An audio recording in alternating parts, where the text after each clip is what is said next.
We've talked about hit stun and hit advantage. We've talked about notation and strings and hit confirms. And now let's talk about footsies. Let's talk about the neutral game a little bit. This is another question people have had about sort of the idiosyncrasies, a little weirdness of Injustice2 and other NetherRealm games compared to other fighting games. How does the fact that there are strings impact footsies? How do you play footsies when, you know, it's a string-based game and you can be out here whiffing stuff? I mean, there's a lot of delay on this kind of thing. What impact does that have on footsies? Well, of course, it has a giant impact, giant impact. But you know, personally, I find the most compelling grounded footsies in NetherRealm games. I absolutely love how footsies work in these games because you are committing absolutely to footsies when you do try them. As I talked about in the hit confirm video, footsies are, I mean, that is say, hit confirms come in a couple of hits. As I talked about in the strings video, when you press buttons in this game, you are committing to a string in advance. It's not like you can see whether it hits and then continue the rest. So I have Robin set to do back 2-1, which is a sick footsie tool in this game. You see how much space it controls, but you can also see how long he is just stuck there, right? So if I happen to jump, like if I happen to jump at like the same time he decided, oh, now it's, well, a little bit, right? If I happen to jump at that time, there's a lot of delay. And if I happen to be outside of his attack, well, that's not exactly the right range. Let's see, it's probably like right here-ish. Yeah. If I happen to be outranging him, then he's gonna get whiff punished for sure, okay? It's not like other games where you're whiffing one button, right? You're pressing one button, and that can be pretty difficult to hit confirm. You're hitting multiple buttons in a string, and that can be, it takes up a lot of time. That means that the way you play footsies in this game is a little bit different because you're doing it from farther, right? So when you see people hanging out at this range in this game, don't think that they're not like doing stuff, right? Don't think that they're like disengaged. This is where you play footsies. It's like this range. If I'm against Robin, I definitely want to be here. Like I'm worried if I'm closer in because man, he can harass me. So I have to be super far to play footsies against him. Now as Green Lantern, I don't want to necessarily be there. My range is about this, right? Nah, wasn't like that. So if I'm playing more active footsies, then I'm like at this range. But if I'm trying to whiff punish him, then I'm far. So you see people a lot of the time playing around here. But again, don't think that that's them disengaging. They are active, right? That's an active spot.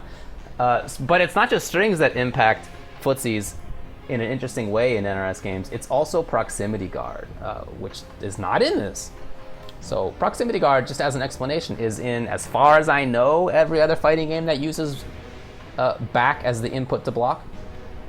I mean, starting off with Street Fighter 2, it's been in every game. And what it is when your opponent is attacking, there's a little box out in front of them. Actually, let's just do just back 2. We don't need to do the whole thing now. There's a little box out in front of them where if you are holding back, even if they're not actually connecting the move, they'll force you into a guard animation. You'll be in block animation. And you'll be stuck there for, you know, a little period of time. Not terribly long, but a little period of time. And that sort of limits your options. It makes, you know, so if you are holding back to block here, and the opponent whiffs something, you can't move immediately. You can't take an immediate action because there's a certain number of frames, certain amount of time where you're just stuck in proximity guard. But that's not in this. And that means that if you are walking backwards just outside of the opponent's footsie range, just outside of it, you can whiff punish immediately. You're not busy. You're not caught up in proximity guard. You can do it immediately. So let's turn Robin back on now. And you know, here I am just outside of this range. I'm holding backwards. Whoop. Whoop. Well, that was actually farther than I thought. That would be a proximity guard for sure in other games, but it's not in this one, and that means that I can whiff punish immediately. I don't have to wait. Immediately he gets whiff punished. Huge impact on footsies, of course. In other games, you may see people walking around like this. Part of why you're doing this is to threaten that you can be outside of their range. whenever they press a button, but inside your range when you want to press a button, so you're walking back and forth a little bit. But part of that also is that if you are in the neutral position, or if you're in the forward position, then proximity guard doesn't come in, so you can better whiff punish during that period of time than you can while you're holding backwards. But in NRS games, because that doesn't exist, you can more confidently just hold backwards if that's like what you would rather do. So when you see people playing footsies in this game, you're not going to see, sometimes, but oftentimes you're not going to see the like walk back and forth, oh boy, that you may see in other games. You're going to see them just being like, I know where I am, I can walk backwards here and I don't have to worry about you because I'm not going to be in proximity guard and I can whiff punish you immediately.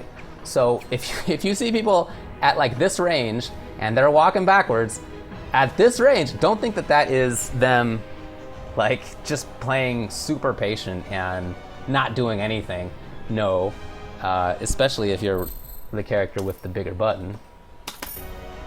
No, like this is like a cool range for you, right? Because you can so quickly just be in here and harassing, but at the same time you can walk backwards pretty confidently and not have to worry about proximity guard. So yeah, footsies are a different beast in this game. That is definitely true, but many of the same principles apply in every game. You want to make sure that you're outside of the opponent's range as often as possible while also being in your range or having the ability to be in your range very, very quickly. Whiff punishing your opponent's whiffed attacks is huge, as it is in every single game.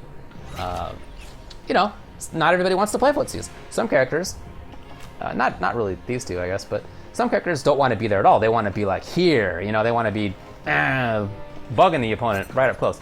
Or they want to be super far, you know, throwing these guys.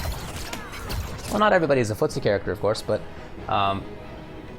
footsies are played farther away, and they're played in, personally, I love them because they're dangerous. They are impactful. Footsies in this game are not like an individual hit. They're like, oh man, it's the big stuff. I don't know what your combos are, Green Lantern, but you know, you can start the big damage from mid-screen. And so playing footsies is dangerous in this game, and I love it. I really enjoy it. So, okay, I guess that's it for this one. People have asked me to talk about projectiles and how to deal with that stuff. I'm not sure that I can really do that yet because we're all still learning the game and I don't know like exactly the timings to get around projectiles, but I guess I can have a video on just like general tips for that, general ways to approach it. I don't know. But in any case, that'll be in the future. Let me know if there are any other questions that you'd like me to answer, anything else you'd like me to help out with. Of course, I am happy to do it. See ya.